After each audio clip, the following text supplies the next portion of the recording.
আবার বড় দুঃসংবাদ টলিপাড়ায়। বৃহস্পতিবার হঠাৎই শোকের ছায়া নামল বাংলা বিনোদনের জগতে। প্রয়াত হলেন জনপ্রিয় অভিনেতা শুভেন্দু চট্টোপাধ্যায়ের স্ত্রী এবং অভিনেতা শাশ্বত চট্টোপাধ্যায়ের মা অঞ্জলি দেবী। বুধবার সন্ধ্যায় প্রয়াত হলেন অঞ্জলি চট্টোপাধ্যায়। ৮২ বছর বয়সে শেষ নিঃশ্বাস ত্যাগ করলেন তিনি। শোনা গেছে বেশ কদিন ধরে বার্ধক্যজনিত নানা সমস্যায় তিনি ভুগছিলেন। গত শনিবার কলকাতার এক বেসরকারি হসপিটালে তাকে ভর্তি করা হয়। টানা ১ মাস ধরে তিনি ভুগেছেন। জানা গেছে দক্ষিণ কলকাতার এক বেসরকারি হসপিটালে তিনি ভর্তি ছিলেন। এদিন তার মৃত্যুতে চট্টোপাধ্যায় পরিবারে নেমে আসে শোকের ছায়া।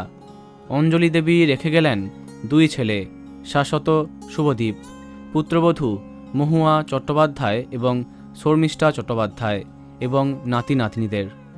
ছোট ছেলে শুভদীপের সঙ্গেই থাকতেন অঞ্জলি দেবী। দীর্ঘ 1 মাস ধরে অসুস্থ থাকার পরে গত শনিবার হসপিটালে তাকে ভর্তি করা হয়। জনপ্রিয় অভিনেতা বাবা শুভেন্দু চট্টোপাধ্যায়কে 2007-এর 5ই জুলাই হারিয়েছিলেন শাশ্বত। আজ তার সঙ্গিনীও চির ঘুমের দেশে চলে গেলেন তার মতোই। আমাদের পক্ষ থেকে তার পরিবারকে সমবেদনা। বন্ধুরা, ভিডিওটি এইটুকুই। বাংলা বিনোদনের অন্যান্য আরও খবর পেতে সাবস্ক্রাইব করো কারেন্ট পজ। ধন্যবাদ।